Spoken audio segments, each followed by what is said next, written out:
লজ্জা লাগে না? জেতার ক্ষমতা নাই তোমাদের, তোমরা এসআরে ভয় দেখাচ্ছ, তারপর এনআরসি করবে, আমরা ভয় পেয়ে যাব, আমাদের নিয়ে জেল খাটাবে। যেমন আসামে খাটিয়েছিলে 19 লক্ষ হিন্দুকে আর 5 লক্ষ মুসলমানকে। ভাবলে কি করব? এসআরে যেসব বুথে তৃণমূলের লিড আছে 300-400 করে বাদ দিয়ে দেবো, 7 নম্বর ফিল আপ করে। আমরা কি এখান থেকে বাদ হয়ে যাব? আমরা বাংলার মানুষ নয়? আমরা কি বাংলাদেশি? আমরা কি মায়ানমার? আমরা কি রোহিঙ্গা? আমাদের এই মাটিতে জন্ম নয়, আমরা তো বাংলার মাটিতে জন্ম হয়েছি। তাহলে কেন আমাদের জন্য স্যার কি ভয় দেখাচ্ছ? লড়তে পারছো না, উন্নয়নের সঙ্গে পারছো না, এসআর করে ভয় দেখাবে? আমরা আঙুল চুষবো? আঙুল চুষতে শিখি না, আমরা জানি কি করতে হয়। আমরা সুন্দরভাবে লড়াই করব, ন্যায্য লড়াই করে জিতব, ভয় পাবো না। কেন জানেন?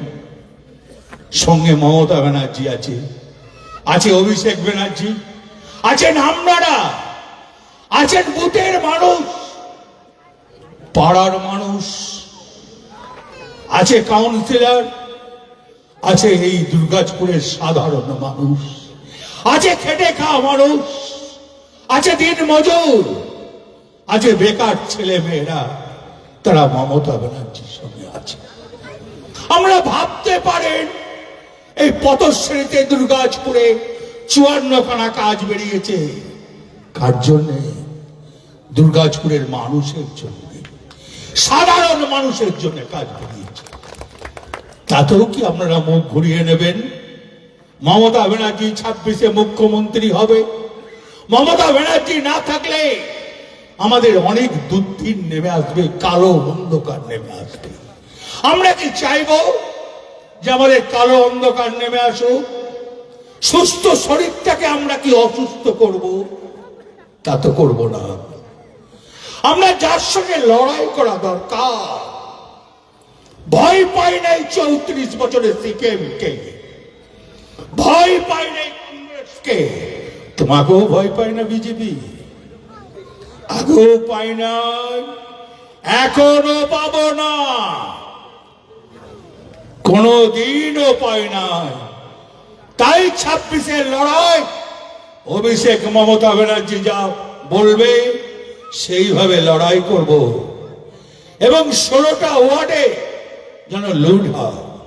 দেবু হেরে গিয়েছিল, 21-এ খুব অল্প ভোটে হেরে গিয়েছিল। এটা আমাদের দোষ, যেটা মন্ত্রী বলল, আমাদের ভুলের কারণে হেরে গিয়েছিল। তাই বন্ধু, এবারে যে ক্যান্ডিডেট হবে আপনাদের দায়িত্ব রইল। কেন মমতা ব্যানার্জি মুখ্যমন্ত্রী না হলে আমাদের অনেকটা ক্ষতি হয়ে যাবে, তখন শুধরাবার জায়গা থাকবে না। মা বোনেরা বলতে পারবেন না তো মমতা ব্যানার্জি আপনাদের বাড়ির দরজায় দাঁড়িয়ে থাকে, উন্নয়নের সঙ্গে আপনাদের পাশে থাকে, অস্বীকার করতে পারবেন আপনাদের দেয় নাই? একের পর এক প্রকল্প, 96খানা প্রকল্প আপনাদের দরজায় পৌঁছে দিয়েছে। আর এই বিজেপি এসআরে আজ পর্যন্ত 93টা লোক সুসাইড করেছে, তাদের ফিরিয়ে দাও। সেই সব দিন মজুরের ঘরে তো তোমরা গিয়ে দাঁড়ালে না, যারা সুসাইড করেছে। তা কি খাবে, কি করবে, কি করে বাঁচবে? তুমি তাদের পাশে দাঁড়ালে না। এদের পাশে কে দাঁড়ালো? মমতা ব্যানার্জি দাঁড়ালো। তাই বন্ধু, আপনাদের কাছে আর একবার বলতে এসছি, আমরা সবাই এক।